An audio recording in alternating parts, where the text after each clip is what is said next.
right, folks, welcome to a new segment we're going to call, I don't know, Coach's Couch. Coach's Couch. I think it's Coach's Couch today.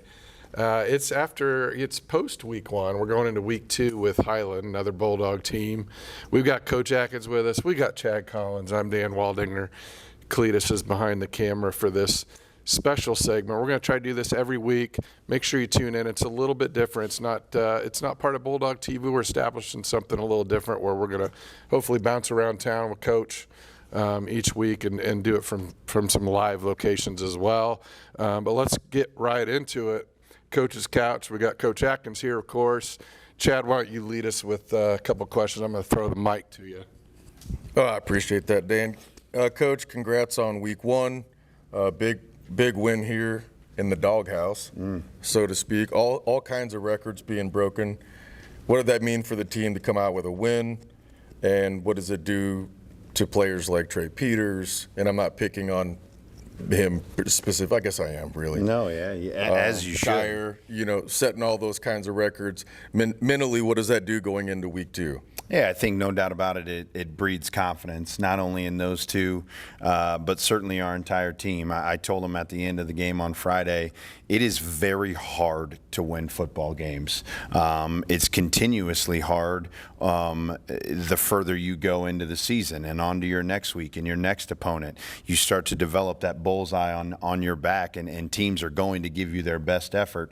Now, if we rewind a little bit, we've already expected that, right? With our previous, past history that we've had throughout our program, we know that teams are going to give us their best effort. So it's certainly hard to win football games, and you have to do everything that it takes to make sure that continues to happen, whether it's your film, your scouting reports, and then certainly your play there on Friday night.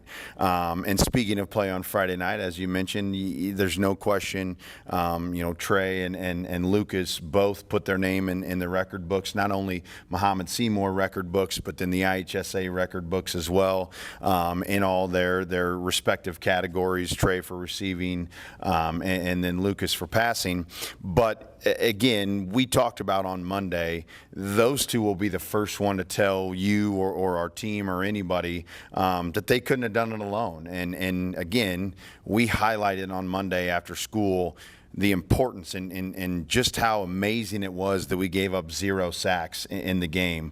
I cannot remember the last time that has happened, and I don't think Lucas has that good of a game if we do have a couple sacks here or there, right? Maybe he gets rattled, maybe he starts to rush things or whatever, but he felt so confident, I'm going to use that word again, in the pocket because of what our O-line was able to do. And then again, Trey gets single covered because Hammer has the 6 to 8 receptions, because Mason stretches the field and catches the touchdown vertically, and then Wade does his thing, and then Cade Ashby being able to run the ball. I think all of that stuff together allowed Trey and Lucas to be able to do what they did, and so certainly it was a team effort in the win, and it was an entire offensive production in the statistical rankings or records, so to speak, that those two were able to put up. In the first half of that game, we struggled a little bit defensively. There was some big adjustments, it looked like, at halftime. We were able to, linebackers, linemen, we saw more blitzing. They were able to get to that quarterback, put him under a lot of pressure. What do those adjustments in this week's practice do to prepare you going into hostile territory in Highland this week? Yeah, hostile territory is 100% correct. And I think, to answer your question about the adjustments, again, our defensive staff does an incredible job. We found out a lot about our team or our defense specifically in that first half. And basically what we had to do was we had to simplify it. If you notice, we stopped switching corners, right? We were kind of bouncing back around. We were trying to do a lot of formation adjustment, recognition stuff there in the first half. And unfortunately, it was kind of confusing our kids a little too much. So we had had to simplify it. We had to make things easier, let them be able to just relax and play football fast, and that's always what we want for our kids. So I think that simple adjustment alone helped our kids be able to play faster and more confident, and certainly with more effort. And then, like you said, we did some different things in the box to create more pressure on that young quarterback, and I think that helped as well. And again, I'll continue to say this, like I've said all week, the fact that we held Buffington, the 1,200, 1,500 yard rusher, to 27 total yards rushing is just outstanding. I couldn't be more proud of the way our kids bought into that aspect of the game plan, and then the way our box was able to shut down an incredible running back like Buffington is. So we're headed to Highland. We're 1-0. They're 0-1. Lost a close one, but as you have talked about in the past, Highland is a perennial powerhouse down south. Talk about what challenges those Bulldogs bring to you, and specifically too, I'd like to hear about your approach to the travel that's involved, which is a little unique for this early in the season, kind of a playoff type look. For sure, no that. doubt. And let's talk first about Highland and the challenges that they bring to us.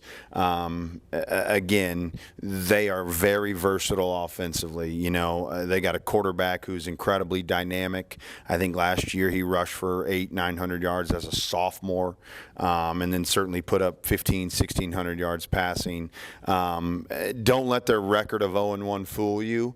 They're a very, very good 0-1 team that's about to be in their home opener, and we all know how that goes, right? You don't want to let your home crowd down, et cetera. And I know their coach is telling them we can't go 0-2 with the conference and the remaining schedules that they have. They cannot afford to go 0-2 and still have a successful season. So he's preaching that. Again, those kids are going to be ready to go. They got probably one of the best athletic wide receivers that we'll see all year.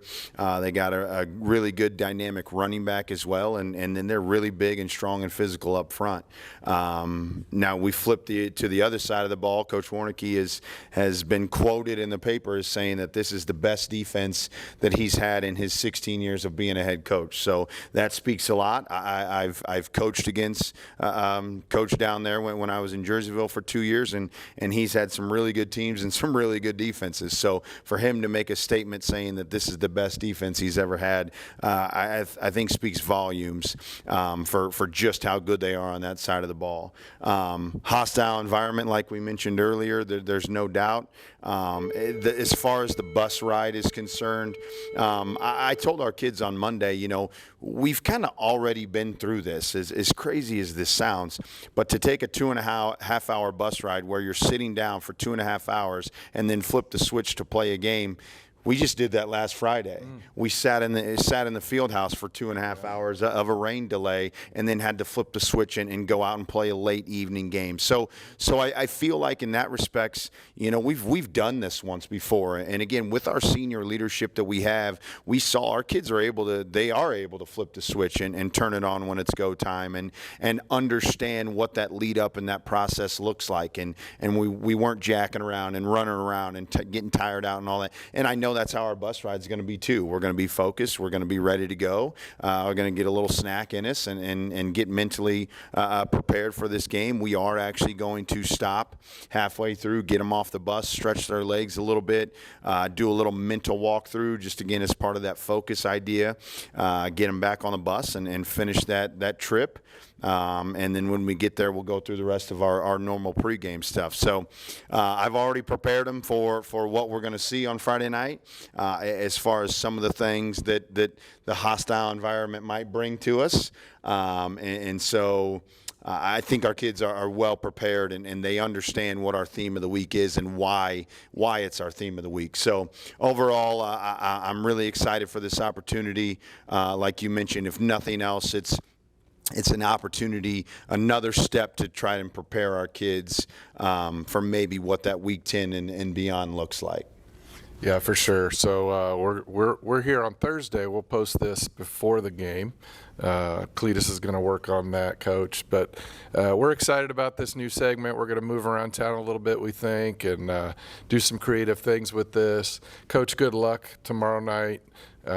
Chad, do you have anything else? I do have one more thing. I figured you always have the last word. I love it. This is a non-sanctioned video. Oh, here we go. can say whatever we want, Here right? we go.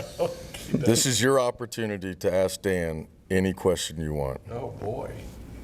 Putting Coach on the spot. Wow.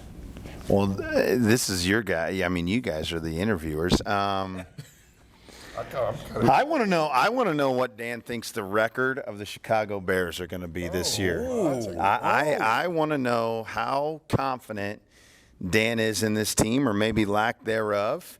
When it's all said and done, after 17 weeks, what does Dan think that the Bears' record is going to be? And before you answer that, I would just remind you, we had a visitor in our booth on Friday night, and he did not have that jersey on. No, he didn't. I think I know where the question's coming from. Well, That's exactly where it's coming from. there's two things, right? We're at school, so next week we won't have that issue, but we're going to have to beat the Packers twice. I mean, that's the goal. We're going 9-7. We're going playoffs. Caleb's taking us there. It's a whole new era. You heard it here first, folks. Well, maybe 10-6, but 9-7. We'll eke into the playoffs. Beat the Packers twice. Success. That's my prediction. Week 1. Called it here. Heard it here first. Wrap us up. All right. Well, that's a wrap for this week's Coach's Corner, Coach's Couch. Jon Adkins, Coach Atkins Show, whatever we're calling this thing. We'll see you next week. Good luck at Highland. Appreciate it.